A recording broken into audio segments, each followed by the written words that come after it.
वो उस पर दिन रात लगे हुए हैं। क्यों ना ऐसा हो कि हम शबाब इस्लामी का जो मिशन है उसको हम अमली हवाले से अपने पाकिस्तान में बिलखुसूस बिलउमूम और पिंडी के हर मोहल्ले में बिलखुसूस हम हर मोहल्ले में जाकर अपने नौजवानों को बिठाकर उन्हें बताएं कि रसूल की मोहब्बत की कीमत क्या है, मेरे आका की इज्जत और नामूस का मकाम क्या है, मेरे आका का मर्तबा क्या है, मेरे आका की शान क्या है, मेरा रसूल कौन है। हाँ, वही रसूल कि जिसके इशारे पर जमीनें भी अपनी जगह को तब्दील कर देती हैं, जिनके इशारे पे सूरज में भी मजाल नहीं है कि हुक्म की उदूली कर सके, जिसके इशारे में इतनी ताकत है कि चांद भी अपना कलेजा चीर के कहता है आका मैं भी आपका नौकर हूं, जिनकी ताकत यह है दरख्त तोड़ते हुए उनके कदमों में आते हैं, पत्थर उन पर सलाम पढ़ते हैं। हमारे नौजवान को पता चले कि हमारा नबी कौन है, उसकी इज्जत क्या है। हाँ, वही नबी कि जिसके गुस्ताख की सजा मेरे अल्लाह ने कुरान में मौत मुकर्रर फरमाई है।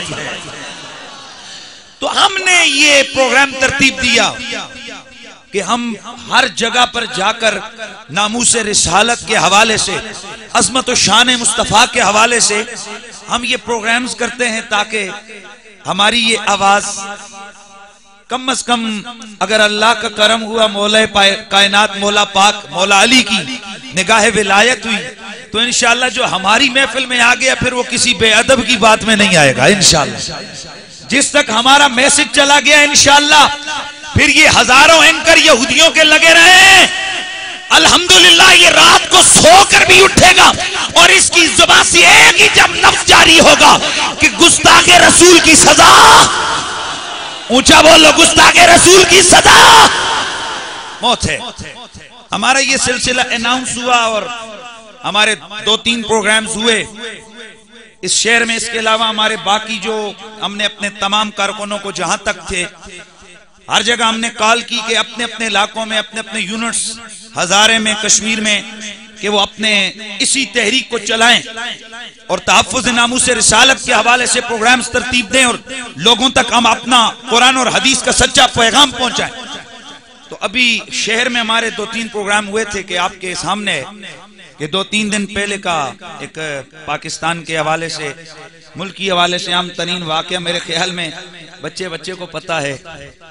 और मैं हैरान हो रहा था कि किसको पता था कौन मुमताज कादरी, लेकिन मैं दिन में हर 5 मिनट के बाद तकरीबन 20 से 25 मैसेज उनको मैं डिलीट करता हूं पढ़ के।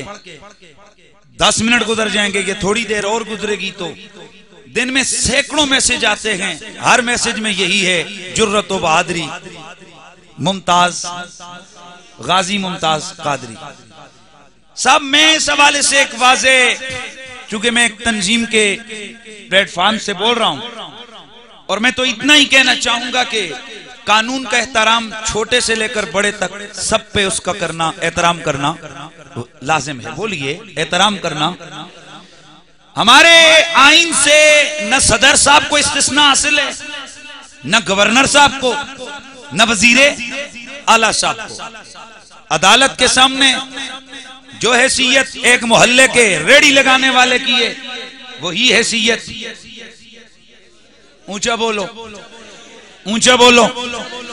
और हमारा इस्लामी मुआशरा तो साहब ऐसा मुआशरा है कि हजरत मौला कायनात खलीफे वक्त है, आपके खिलाफ एक यहूदी केस दायर करता है अदालत में, काजी शुरैह बुलाते हैं, ए अली आपके खिलाफ ये केस दायर किया गया है, इस बारे में आप क्या कहते हैं कि ये जिरा किसकी है? हजरत मौला कायनात ने फरमाया ये जिरा मेरी है। बोला जी इसका गवाह? आपने फरमाया मेरा बेटा हसन, और दूसरा इसका गवाह मेरा गुलाम है। हजरत काजी शुरैह अर्ज करने लगे, हजरत आप कुटेरे में तशरीफ लाइए। बैठिए या निकलिए, बैठे क्या निकले? आप कुटेरे में तशरीफ लाइए। मेरे मौला कायनात कुटेरे, अदालत के कुटेरे में खड़े हो गए। अब तवज्जो कीजिए, काजी शुरैह अमीरुल मोमिनीन हजरत मौला अली पर जिरा कर रहे हैं और पूछते हैं हजरत गवाह? फरमाया मेरा बेटा, मेरा गुलाम। काजी शुरैह कहने लगे हजरत कोई और गवाह है? इसलिए कि बेटे और गुलाम की गवाही का इस्लाम में काबिल कबूल नहीं है। फरमाया और तो कोई नहीं। काजी शुरेह दुनिया देख रही है कि काजी शुरेह हालांकि हक मेरे अली का था, सच मेरे अली के साथ था, लेकिन चूंकि निसाब अदालत पूरा नहीं हो रहा था इसलिए फैसला यहूदी के हक में हो जाता है। अल्लाह अकबर। यहूदी जब ये देखता है तो बजाय इसके कि वो अपना हक लेके निकले, कहता है जरा अली तुम ही मुझे कलमा पढ़ा दो ना, आप ही मुझे कलमा पढ़ा दो। इसलिए कि जो इस्लाम, जो मजहब इस कदर मसावात और रवादारी का दर्ज देता है कि एक ही सफ में खड़े हुए महमूद और अय्याद न कोई बंदा रहा ना बंदा नवाज। अरे जहां अमीरुल मोमिनीन और एक यहूदी आमने सामने आए और निसाबी अदालत मुकम्मल ना हो, वहां अगर फैसला यहूदी के हक में हो तो इसके सिवा और कुछ भी नहीं कहा जा सकता कि ये इल्हामी मजहब है, ये इकानी मजहब है और ये अल्लाह की तरफ से भेजा हुआ सच्चा मजहब है। लिहाजा मुझे कलमा पढ़ा के इस्लाम के दायरे में दाखिल फरमा दीजिए। अजीजान गिरामी उल कद्र, इस्लाम में मसावात है, कानून सबके लिए। तो हमें अफसोस से कहना पड़ता है कि हमारे पंजाब के साबका गवर्नर साहब, आपने कानून की पासदारी नहीं फरमाई और जिस मलऊना को मेरे रसूल की तौहीन करने की वजह से एतराफ जुर्म करने के बाद अदालत सजाए मौत सुना रही है, तो जनाब चूंकि मगरिब ज़दा थे, मगरिब में पड़े हुए थे और हमारे अक्सरियत में मामलात यही हैं कि हमारे वजीर मशीर वो हैं कि जिनको न किसी को सूरत फातिहा आती है न कुल वल्लाह पढ़नी आती है, और जिन लोगों को कुल शरीफ पढ़नी ना आए, फातिहा शरीफ पढ़नी ना आए, उनको खाक पता है कि कुरान का कानून क्या है। तो ऐसे में जाहिर है उन्होंने बललियां ही लगानी है ना साहब।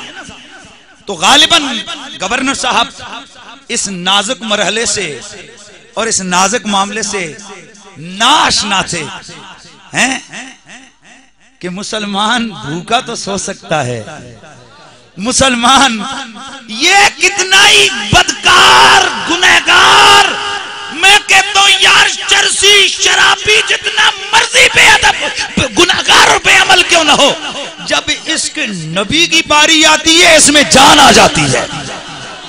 इसके नबी की जान का मसला आता है उस वक्त ये आग बन जाता है, आग, उस वक्त ये आग बन जाता है। तो गालिबन वो इस हकीकत से नाआशना थे और यही रोल होता है ऑक्सफोर्ड का निसाब पढ़ने की वजह से। यही रोल होता है कि जब निसाब जो है ना ऑक्सफोर्ड का पढ़ा जाए तो बच्चे को क्या पता कि नबी की नामूस की अजमतें क्या है। तो यही हमारा अलमिया है पाकिस्तान का। तो खैर हमारे गवर्नर साहब ने कानून को अपने हाथ में लिया और अदालत ने तौहीन रिसालत की मुर्तकिबा करार दे दिया, मुजरिमा करार दे दिया उस मलऊना, उस खबीसा आसिया को। और हमारे गवर्नर साहब ने कहा कि नहीं, मैं इसका भाई हूं, ये मेरी बहन है और हम जनाब इसको, ये जुल्म है और ये माज़अल्लाह कुरान और हदीस का बना हुआ कानून, ये काला कानून है। तो आप बताओ मुझे कि जो कानून खुदा ने बनाया वो काला हो सकता है, जो मेरे रसूल ने बनाया